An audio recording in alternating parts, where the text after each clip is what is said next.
And without further ado, may I please ask Alison Walker and her fantastic panel for Three-pronged Attack, bringing new talent to Scottish sports broadcasting to the stage.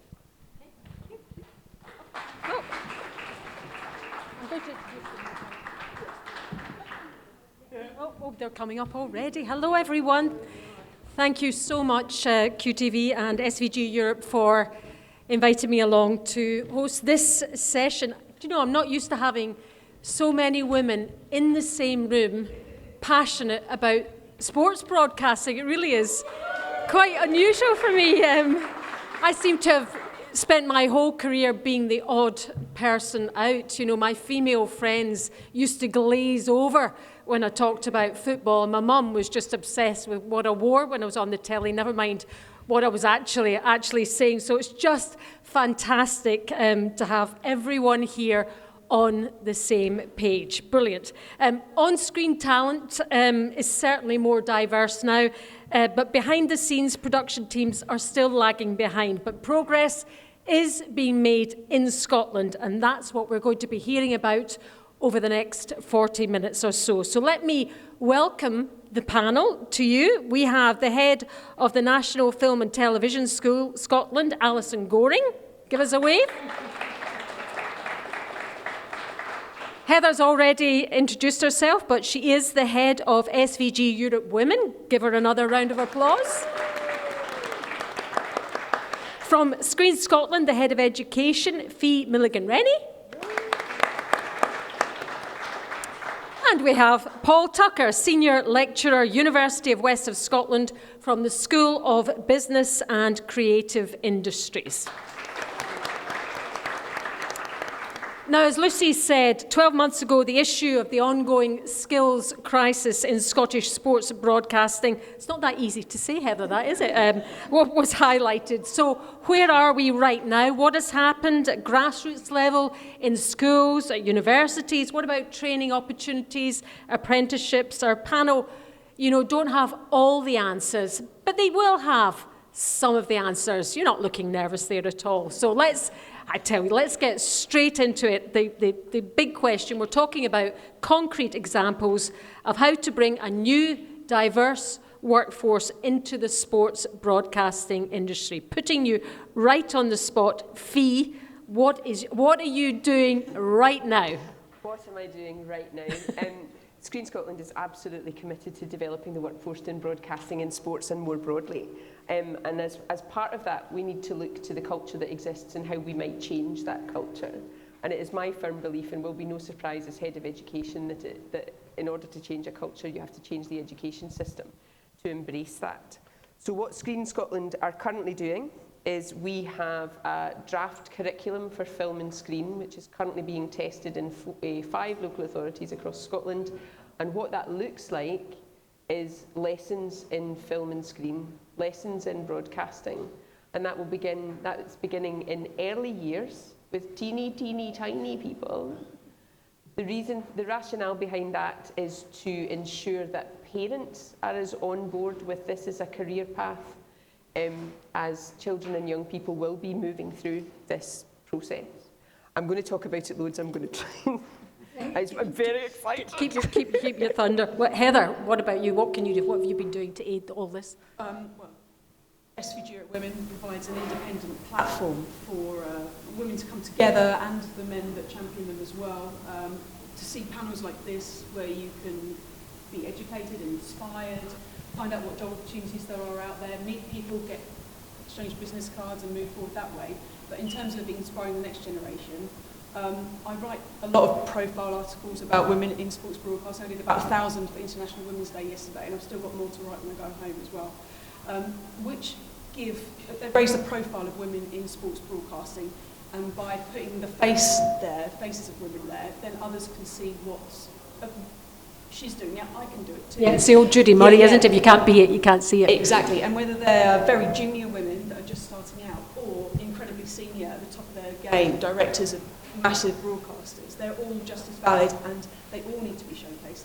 And additionally, I'm creating this Behind the Lens video series, which is a resource which will be free for educators and individuals just to view and see what the jobs are, what the core jobs are in sports broadcasting, but they also carry across to lots of other areas as well. So we'll hear more about that later. We will. And Paul, what about you? Concrete examples for us? Do you know, I was a bit worried about this question when you reminded me that it was the first question. But then I came here this evening and actually sat out there about 4 or 5 young women who came to the University of Western Scotland who are now working in sports broadcasting.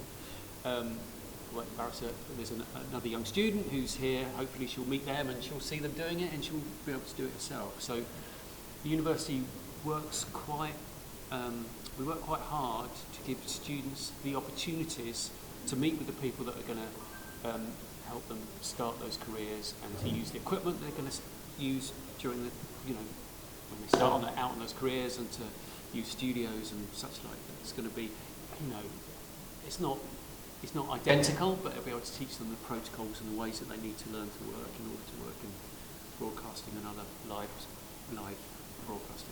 I know we will go into that a little bit later on as well, but Alison, you ran a short course last year as a precursor to what we'll be talking about more in the next session. Tell us what you learned from that and briefly how you're taking it forwards. So there was a 3-week course that we did, which was called Multi-Camera Television Conversion Course.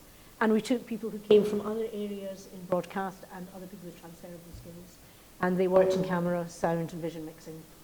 And we had a week in Glasgow at Kelvin Hall doing kind of classroom training, and then 2 weeks at the studio at the National Film and Television School in Beaconsfield, able to work in the studio. And I think what we took away from that was it was incredibly valuable to have practical, hands-on experience in the studio. And because it was a training environment, there wasn't the risk associated with actual live broadcasts. And I think that was incredibly valuable. I think we did also find, however, that 3 weeks, we knew it was a Kickstarter. We knew we weren't going to be putting people out who were going to get jobs, but actually to see if there was a way that we could make that part of something bigger. Because actually what the students needed was longer support. They have had wonderful placements with BBC Studio Works, and that's been a real help. But actually some kind of longer support for students in some kind of training program to be supported over a longer period of time in a professional environment.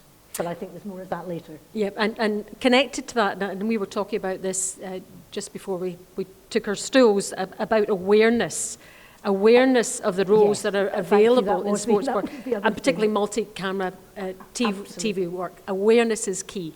And actually one of the, this is a slightly obscure point, but when we were doing the course last year, when we were recruiting for it, we wanted to recruit vision engineers, people who wanted to work in vision engineering and RACS engineers.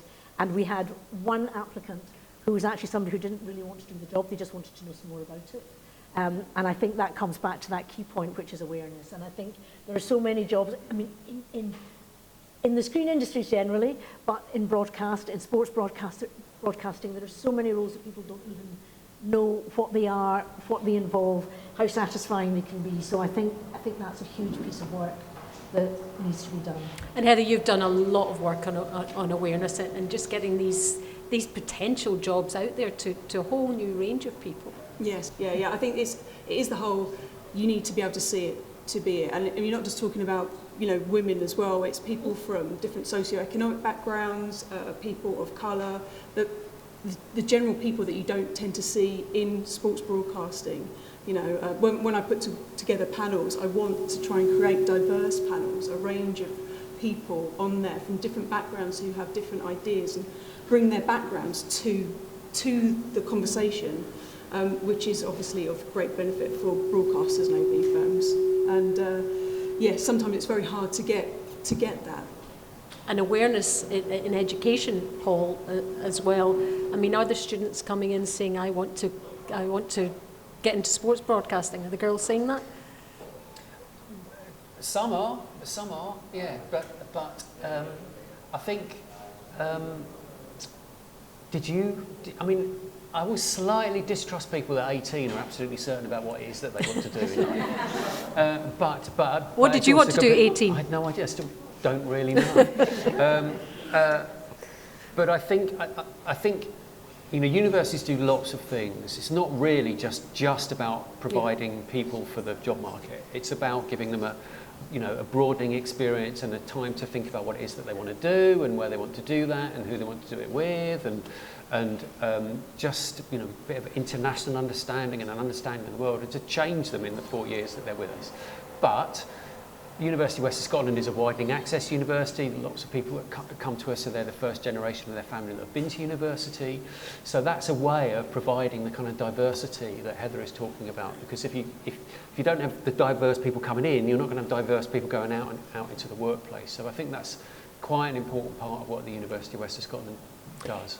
In sports broadcasting feed, do we need to target a younger audience? I think yes and no. I think it is the Judy Murray quote that we've said a number of times already. It's about, if you want to be it, you have to see it and understand that it's there for you. I think in terms of developing that access, it's about the democracy of opportunity that Paul's referring to, that Alison's talking about, that we are trying to promote through our engagement at all levels. But yes, yes, we do. I'm saying yes and no because I'm conscious of not being prescriptive about what somebody thinks. I think it's about going with Heather's work, being able to say, here are the range of opportunities and you get to decide.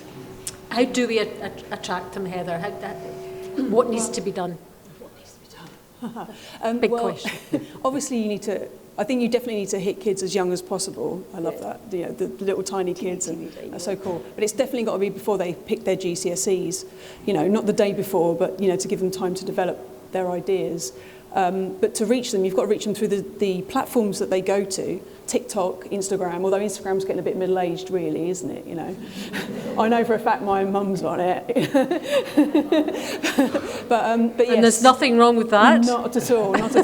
But yeah, you need to follow them where they go. But I do think that broadcasters are potentially missing a little trick. I mean, they could, on prime time, Bundesliga, Premier League, the 100, they could go from the studio analysis at half-time or in between something, from showing, the presenters, pundits talking about a replay. They could say, right, here's a replay. Do you want to see how a replay's made? And they could throw quickly to roving reporter out in the OB van and the roving reporter, hi, I'm here in the OB van. This is the TV compound, but you didn't know this existed.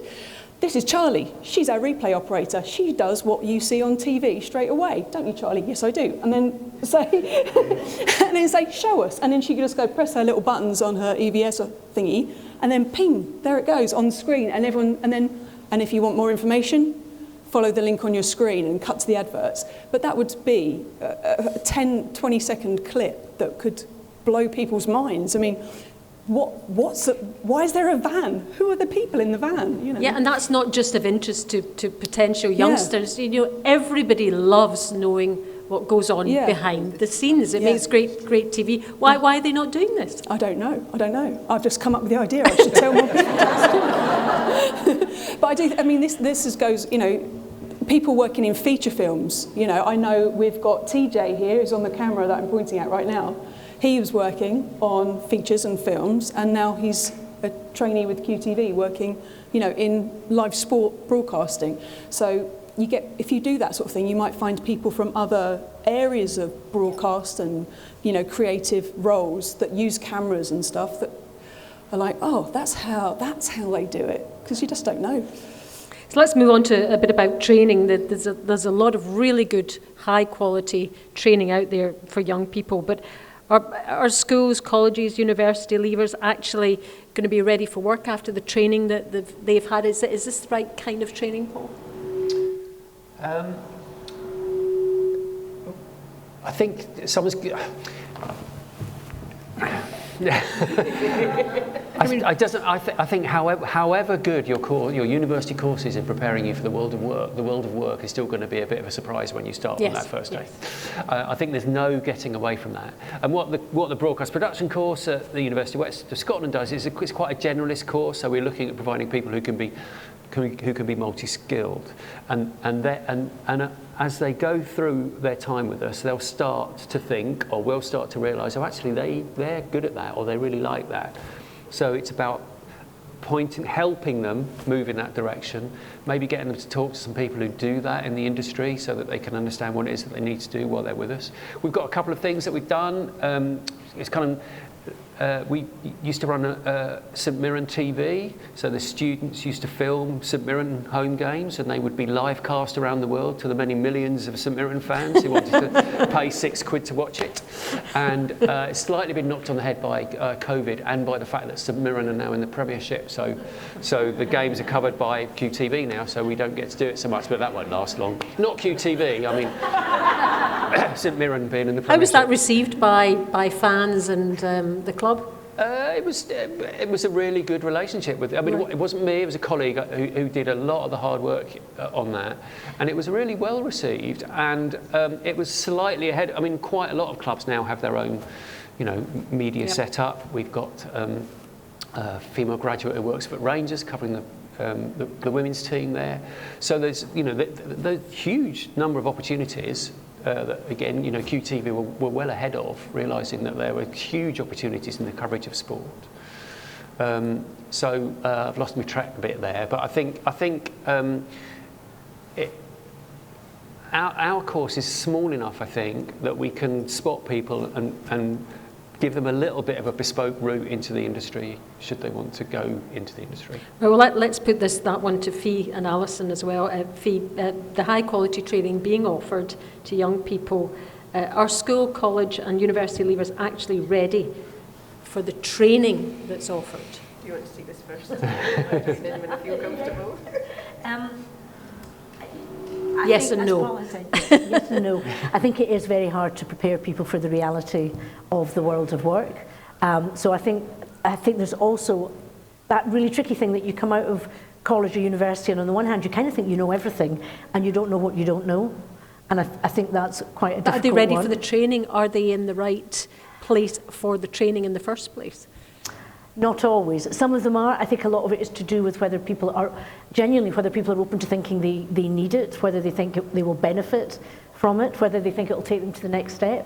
I mean, I know, and this is not broadcast, this is talking about scripted, you have people who come out of media courses having studied to be a director who think they're going to come out and be a director.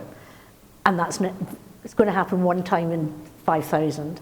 So I think there is a bit of a gap between people's expectations and the reality of when they come out and where they're starting. And I think in terms of training, it's a mindset. Because I think quite often people finish university and they think, well, that's it, thank you very much, I've done my training, now I want the job. Fee?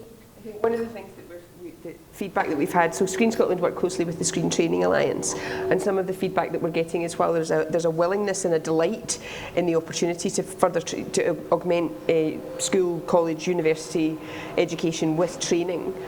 On the ground, the reality of that is they're not quite ready, and Screen Scotland are doing a lot of work in that area around recognising that actually what ready looks like feels very different for people. So we are in the process of developing an industry incubator programme that we will work with graduates, and we use graduates in the broadest possible context. If there's young people coming out of school at 18 who have a real thirst for something, college graduates, university graduates, and supporting them with their institution and with the Screen Training Alliance to actually just create that industry savvy that's so often missing. It's still mysterious, and it shouldn't be mysterious. So we want to do a bit of myth busting, a bit of a reality check, and absolutely be supported. And through developing that programme, Screen Scotland's intention is to create a platform, a baby film bang, if you like, where if you are has a ring to it. If you've gone through the incubator programme and onto training, then we will host your details and your skill level on a website that employers and industry who are then going, oh, I really, really need a wee vision mixer or a trainee vision mixer. And here's a list of trainee vision mixers. I really need somebody who's interested in developing their skills in multi-camera. There's the people who are interested. And then we start to join all the dots around graduates, around training, around industry. Yeah, that sounds really positive, and that's happening. That's happening. Unofficially. Yes, that's happening. It's part of a live funding application, but yes, it's happening. And is that more the role for something like Screen Scotland, Paul, rather than universities to kind of fill that gap, if you like? I mean, there are universities that would have a specific course, I think. a vision mixing course or something, or TV engineering. I think we prepare our students, I think, for slightly different roles that perhaps aren't quite as technical, although quite a lot of them end up going into technical roles. I think, sorry, go on. No, I was just going to interrupt, sorry. I was just going to say, and it goes back to your point about people not always knowing what they want to do when they first start. And actually, I know that even from our course last year, we had 12 people on it in camera, vision, mixing and sound. And actually, there are people who did that in a specific discipline, and in the course of that, decided that actually they wanted to move into a different discipline. So I think there is a place for specialist training that comes in at a point where people maybe have made that decision. And I think there's a real value in the generalist training as well. And that's why your incubation thing is... So the incubator isn't specifically designed towards a particular specialism. It's about you're going to be a freelancer, this is what it's like to be in a studio or on a set or on an OB. This is what the inside of a truck looks like. You might not have seen one before. The programme of work is about support and nurture, rather than we're going to take this person and slot them into that gap. In the old days, did you just used to have an inquiring mind and make your own way? And does everything have to be done for every student now on the pathway, Paul? No, I don't think that's... I mean, I was just thinking then, going back 35 years or whatever, the question I was often asked when I was trying to get into the creative industries was, do you want to get into TV or radio? And they both sounded like impossibly glamorous to me, and I couldn't, either or, really. And I think it comes back to what was said earlier. It's about people don't really know what the jobs are in TV, and often it's just about getting a start, which it won't be as a director, it'll be as a runner, and getting in there and finding out what it is that you think you would like to do. And the universities can, I think, do quite a good job of preparing people for the realities of what that freelance world is like, for the fact that they are going to be offered jobs that last for 2 weeks, and they're going to have to, at some point, make a decision as whether they're going to give up the job in the call centre to go and work somewhere for 2 weeks with the possibility that they might not get re-employed, about the fact that it's a really kind of small industry, TV and radio and broadcast and the creative industries in Scotland, and you have to get on with everybody, really, and all of those kinds of things. I think it's quite important that universities are doing their best to prepare students for that. How do you prepare them for well, that? partly tell them about them. It's partly about, I've got a slide going back about 10 years with Jack McGill, Chief Executive Officer of QTV, is giving advice about how to prepare for that world. Just get people coming in from the industry who've done it, talk about what they've done and how they've done it and how they've dealt with some of the hurdles. And again, if they've never had a 9-to-5 job, they've got nothing to compare it with anyway. So well, they probably will have had a 9-to-5 job. Yeah, because of paying off student debts. Yeah. Well, yeah, just paying their way through university, actually, which and just quite students don't come to University of Western Scotland to get a job. They've already got a job, but they've come to get a better job and a job that they want to do. And I think it's about making them realise what opportunities they need to take in order for that to happen. But the financial pressures, could make them sway the other way and think, well, I'm not going to work in TV because I can't get enough money to pay my rent. Yeah, well, there's a famous story of someone who became the RTS, Royal Television Society Young Journalist of the Year in Scotland, who, when he was first offered that job, wouldn't take it because he'd have to give up his job in Morrison's. And it was only because the company went back to him and said, look, I think you can do this, that he, in the end, he took the job and, he's sailing now. But they're difficult decisions to make. And I think we can help prepare students to know that they're going to have to make that kind of decision at some point. Is it a big factor, Heather, in decision making and the gap, the jump, the kind of financial pressures? Yeah, it must be. I mean, I went to university. I had pretty much 2 jobs on the go all the way through. I mean, part of that was to pay for beer, of course, but but there were also a lot of books to buy. You know, every book you picked up when I was at uni was £25, and you needed to buy a whole bunch. And you know, my mum and dad paid for the rent and food money, some of which went towards beer, and books and stuff. You know, but I needed more to do more and get through the course. So yeah, there are financial pressures, huge ones on people, and I can completely see why university isn't something people pick, because even if they do actually go, you know, even if they go and survive through the course, they come out at the other end with rather large bills for those courses. So is the job that they're going to take one that is going to enable them to live wherever they live? You know, so if you're in London, probably not, but you know, are they going to be able to live a normal life and pay back the university debt? How long is that going to take? Swings and roundabouts, you know. And what about training for and developing young women who are already in the industry? Is there a dropout of young women at that stage? Or do they stick with it? Is there ways we can help them and help develop them? I think from what I have observed through my job as an editor and journalist, there is a glass ceiling still. So you do get, I've spoken to a lot of broadcasters and companies that they get people in from diverse backgrounds at a low level, training, that sort of thing, you know, and then they move them up a bit. They're there for 1 or 2 years, they start to progress, but then they start to stall. And whether that is because the people above aren't bringing people from more diverse backgrounds through, whether they are nervous about bringing people that aren't like them and don't reflect their values necessarily up higher.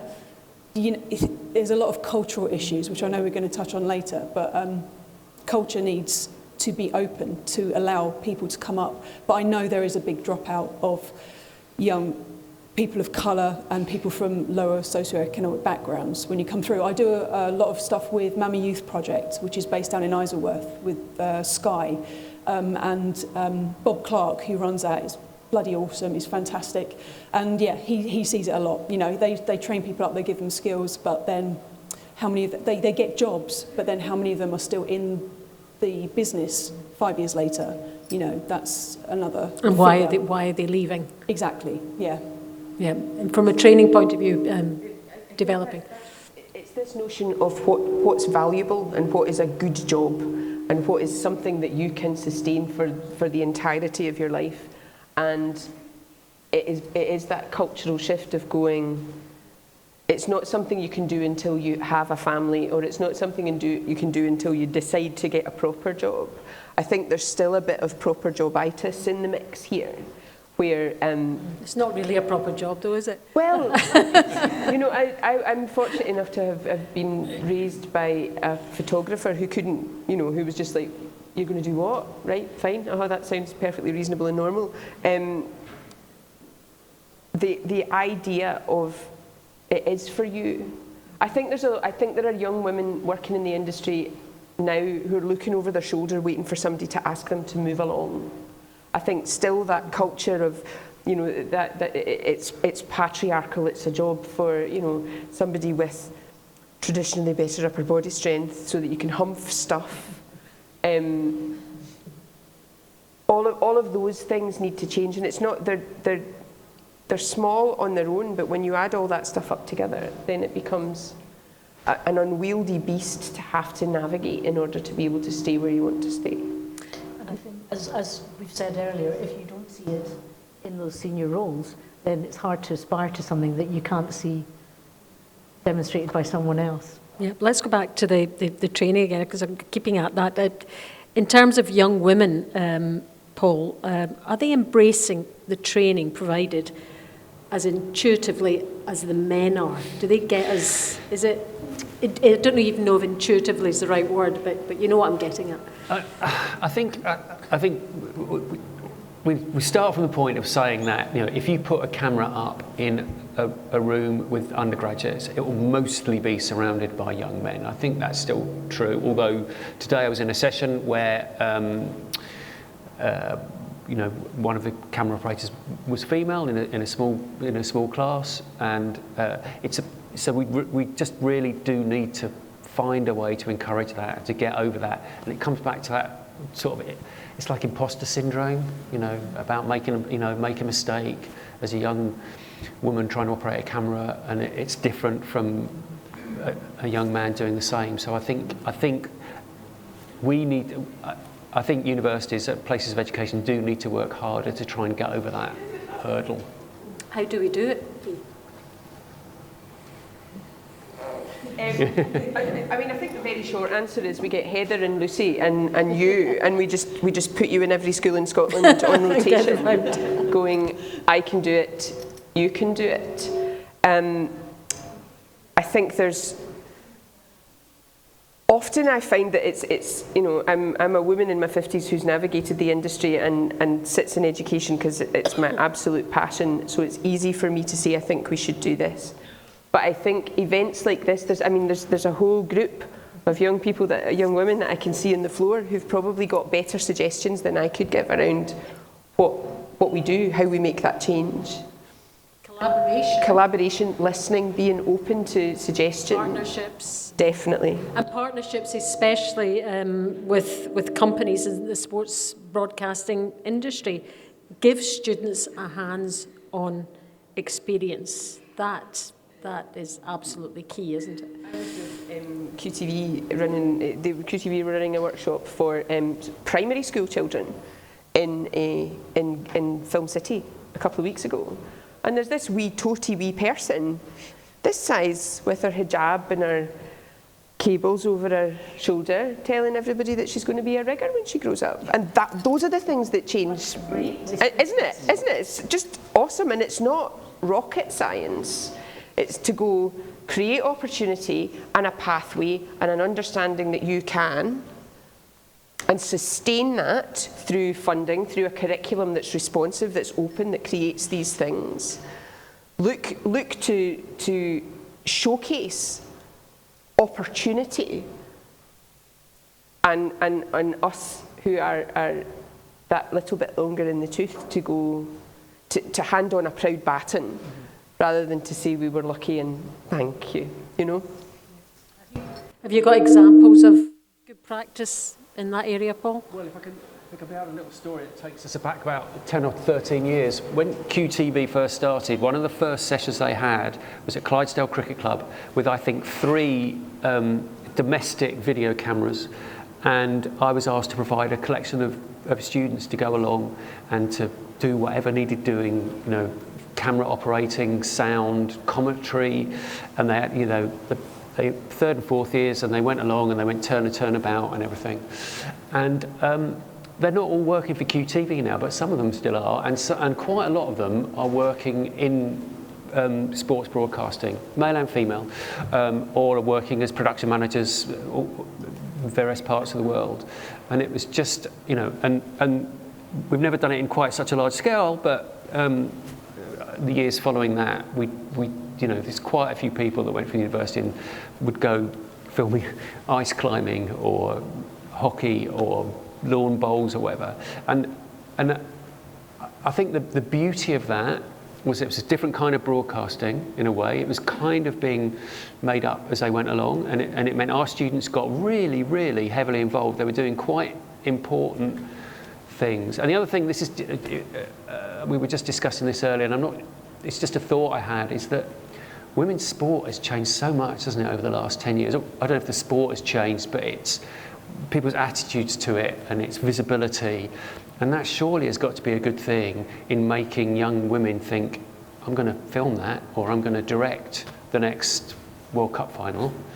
That's surely got to be a good thing. Working with broadcasting companies for youngsters and getting that hands-on experience. Have you got any examples of that? There, who's now with QTV, was on our multi-camera. Oh, he just popped up. Good. He was on our multi-camera TV conversion course, and I think it's absolutely crucial that any training that we do, whatever it is embedded in the industry, and it has to be kind of signed off by the industry. It has to be what they want and what they need, and we have to do it in partnership. And I think that is just absolutely crucial. How does the rest of the production team view something like that? What is that like, actually on the coalface? I think there are probably other people who can speak to this more than I can, but I know that historically, and it's not just in sports broadcast or live TV broadcast, I think there's a lot of resistance to people being in as trainees, to shadowing, to sometimes, depending on what the situation is, having getting a go at something. I think that can be really tricky, particularly in live broadcast. But I think there are probably other reasons that are kind of driving that as well, which are not practical. I mean, we were talking about this earlier, Heather.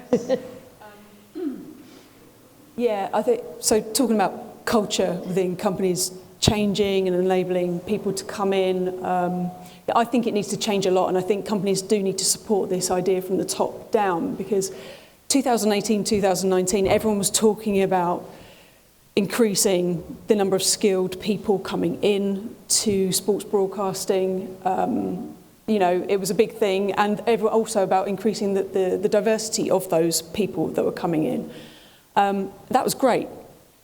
So there was some accusation of some people ticking boxes, but everyone's trying, everyone's starting out. But today, 2023, you can really see the difference between the companies, broadcasters, OB companies, manufacturers, that are still ticking boxes, and those that are actually making a difference. And with my day job, with SVG Europe's main events, we've got 4 main events a year, I try and get a diverse panel of speakers every single time. We try really hard for it not to just be middle-aged white men. No offence, middle-aged white men. But that's the profile of people working in sports broadcasting. Generally, we try and increase the diversity by saying, okay, you're at the top, do you have somebody below you, perhaps, that younger, fresher perhaps, that could come in, and we can adapt the questions, we'll adapt the panel in order to encompass that person and start them on this platform. People will see them, it's great for their profile. And there are a lot of companies that immediately put forward women at high level, because they've got them at director board level, they've got them at mid-management, they've got them coming through the ranks, and there are a lot of companies that don't have anyone at all. And so it really shows up that they're still making the noises, but they're just ticking boxes. So what's their thinking when they're approaching this? I couldn't really say. I have opinions, but I don't know if I'm... You're amongst friends. I think it's laziness, to be honest. I think they're maybe a bit of protectionism. I think that was said earlier. But yeah, I think it's general kind of laziness. It's so easy. Well, it's not easy. I don't know. Is it easy? They're there. The people are there. You just need to be able to talk to them to bring them in. It's also not recognising what benefit there is in having a diverse production crew.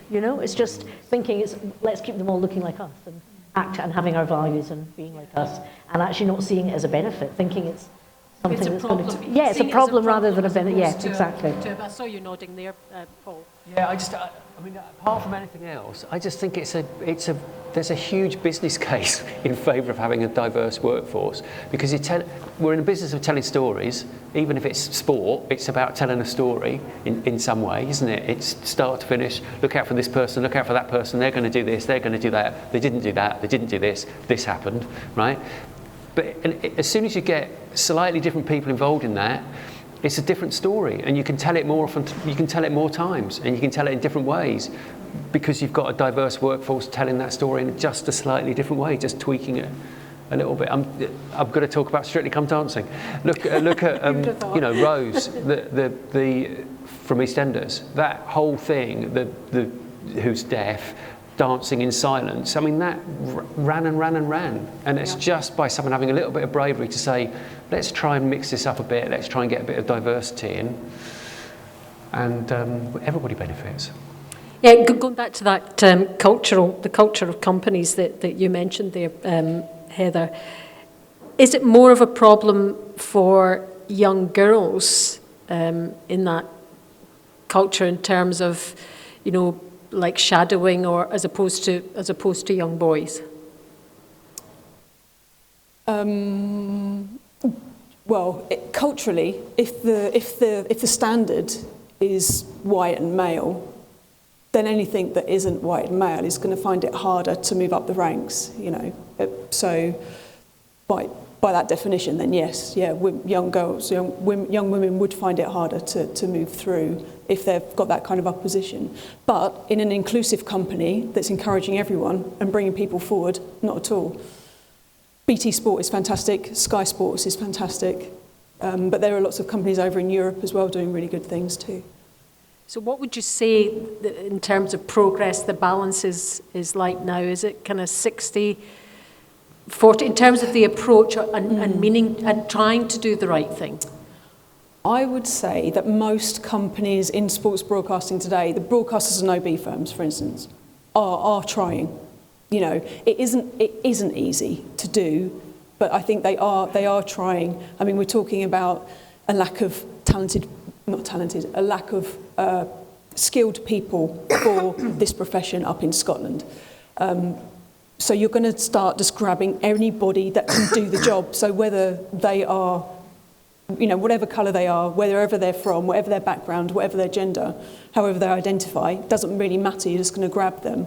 And if the people that are mostly qualified for the job you want, and you want the A-class people, you know, more often than not to do the best job, they're going to be the more experienced people, they're going to be the people that have been in the industry for decades perhaps, and perhaps are a bit closer to retirement, and those people probably will be more male than female. And probably a bit more resentful, potentially. Perhaps, but I mean, I don't know about that, but a lot of the young women that I speak to have said that they get fantastic mentoring and help. A lot of the work in sports broadcasting is learning on the job.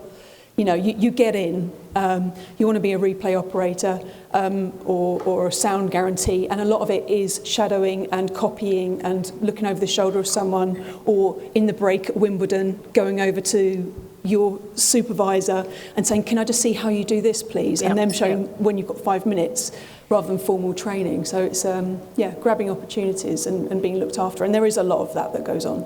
Let's just finish about talking, you mentioned Scotland there, let's finish by talking specifically about Scotland and the advantages that we actually have over the rest of the UK in solving a lot of these problems. We're a small country, but it means we can talk to each other, Fee. Absolutely, I think, and we discussed this earlier when we were preparing to come to the stage. In a country of 5.5 million people, you know, everybody, there's a culture of helpfulness. You mentioned it, Paul. There's a culture of, you know, getting in amongst stuff and supporting each other. And I think I'm going to bow to you in your beautiful example of the Guardian jobs in terms of what the culture of this country is around support and championing each other. So you may be able to tell that I lived in London for a while, and I worked for the BBC in London, and there was, this is again going back about 30 years, but all of the jobs, the media jobs, used to be advertised in The Guardian every Monday, and we'd get a copy because we worked at the BBC. And I remember one time opening up the job section, and there was a really neat hole. It was like a sitcom, a neat hole where someone had cut out a job that was obviously a quite good job to apply for, so that no one else could apply for it. And the kind of equivalent of that, I think, in Scotland is that people will go, oh, look, you could apply for this. You know, it's a really helpful, supportive, on the whole, I've always found it to be helpful, supportive. And if I can say, if I can be allowed one little piece of advice, actually, if you write to people, they're usually really good. So if you get an email of someone in Scotland and they say to you, write to me, let's see if we can arrange a meeting, even if you're just starting out, do that, because A, not many people do it, and B, people are just really willing to help, I think. Absolutely, I would second that. I'm touring all over. I've been touring all over Scotland, supporting the start of the curriculum testing, and I'm saying to young people in schools, find me on LinkedIn. I'm dead chatty, and it's, you know, Screen Scotland's vision is to develop the screen industries in Scotland, and there's lots of economic drivers and promises that we're making, and you can read all about them on our website. But I genuinely, you know, it's that thing of don't, you know, every so often you'll get a to whom it may concern. It is of interest to me. Just go, hey Fee, I'm trying to do this, can you help me? And if I can't help you, I'll find somebody who can help you. We're all, you know, it's this demystification that I mentioned earlier. We're all just people trying to get the right people in the right jobs, and we're here to help. Final comment from Alison. I also think people love to talk about their own professional passion. You know, they want to talk about the job they do. So I think, just following on from that, people are generally very, very generous with their time and happy to share their passion for the specific thing that they do. And if you don't write or you don't ask, Absolutely. you don't get. So, you know, that's a... Thank you guys for the moment. I know we're going to take some quick questions if there are any in the audience. Has anybody got any questions for our panel? There's one there. Fire away. So we heard a lot there about education and how it's important to educate young people, but now it comes from many different places. What are some things to encourage older people as they go looking for a second career into sports broadcasting? It's a second career. We're talking a lot about, you know, going from if you're perhaps wanting to get into sports as a second career. Slightly hard of hearing. What would be your advice? I think that actually there are absolutely places for people coming in with transferable skills. And when we did our 3-week course last year, it was very much aimed at people who perhaps came from, they might have come from a post-production house, or they might have come from a sound background, but it wasn't in live broadcast. So I think there are definitely opportunities. And I think going back to that thing about getting in touch with people, I think about whatever it is your skills are, whatever it is you have, and where you think that might translate. I also think that people get very excited to be talking to someone who expresses an interest in moving into this sector. If I can just add to that and speak from a Screen Scotland perspective, we absolutely recognise that yes, the long-term goal is to shift the culture in education and change the world through film and screen, but we are looking at the design and development of what we call conversion courses, which sounds a bit... I'm not sure that's the best I don't really word. like that title, but the idea of if this is your specialism, but you want to work within the industry, and the one that's springing to mind is if there's one for accountants, isn't there? Yeah. I have dyscalculia, so it's upsetting me even just to say the word accountant. But you know, if that's the skill set, and then you want to shift to work in the industry, then there's absolutely courses for that. There's absolutely spaces for that. Do you see many mature students coming in that have had a job before and then come in to do the courses, Paul? Yeah, they're often the best because they realise the opportunity that they've got, and they come with certain experiences. So definitely, and I have seen independent production companies, TV production companies, often advertise for people to come and work in development, program development, and they're looking for people who've had previous careers because they come with a different. They're not in the same cultural soup, is the phrase, that a lot of people that work in TV are. So they're coming in with a different life experience and different ideas to bring to TV programmes. So that's often a route in. Anyone else out there? Oh, follow up. Perhaps this is the panel to address this question too, but we're talking about this very much from an education standpoint. So what else can be done other than people having to be trained, like you were saying, that your students go back to university? If somebody is looking for a second career, maybe returning to work after leaving a family, or maybe want to change careers rather than a conversion course, what else can we do to get that and convert those skills or use the transferable skills? Do you know what you want to do? Do you know what you want to do? Oh, right, okay. Tell people, I want to bring talent and already with any background, but what I reason, I'm a head of people and culture in my organisation, and I use multiple emails every day for people who have work experience or for entry-level jobs, and they're all huge voice, essentially. I want to have those emails from people who live with me, who are older, who work, and there's so many other avenues that people have people from, but I never suppose to people in between. So I think we can help them to do that, bring people out with education. So employers can create opportunities for that very thing. It's happened quite recently with a production that required people who had a particular skill set, and there was a shortage of the skill set within a production, so they just went to industry and went, who do you know that's had enough of this? Who would like to work inside rather than outside? And I think there's a job of work to be done around raising the awareness of those opportunities. I had a conversation with a colleague around the idea of the financial hustle, and a producer raising money for an indie, for example. And I think there's a demographic where people are, it's second nature to the hustle. The hustle is second nature for whatever reason, to making sure there's enough money, to making sure, this whole multitasking thing. I don't have all the answers. I'm head of education, so my focus is education. But my opinion is if you're learning, then it's education. It doesn't matter what age you are. But I think, if there's a willingness from employers, from organisations to say, come and try this. And I think this is where I think your OBU break advert thing comes in, is to go, look, there is a job there. I have to say, It's really, apply that in your own workplace. I'll help you. and so I'll help you. actually, so will we, because we have, it's not particularly relevant for tonight, but we're about to do a training course for people working in locations, and we're targeting people who are ex-army, people who are ex-blue light.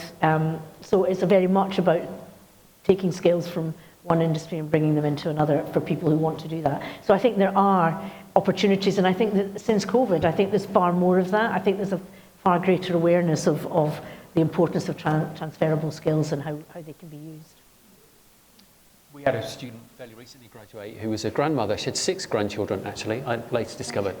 And she still went into the TV industry, as a runner, but surprise, surprise, very quickly became a production manager because, those are quite similar skills, I would imagine, to being a parent. Yeah, running a family, being a parent, and having 6 grandchildren. So I think it's probably, in that case, it would be about targeting people who you think might have the similar production management skills, but don't even know what a production manager is yet. And I don't know where you would go for that, but it's great that you're trying to do that. Have a chat with Fee afterwards. Yeah. Well, we're on the road. We're getting there. I think time is marching on, so I think we'll just call it a day there in terms of this session. Let's give them all a round of applause. Paul, Alison, Fee and Heather, thank you very much indeed.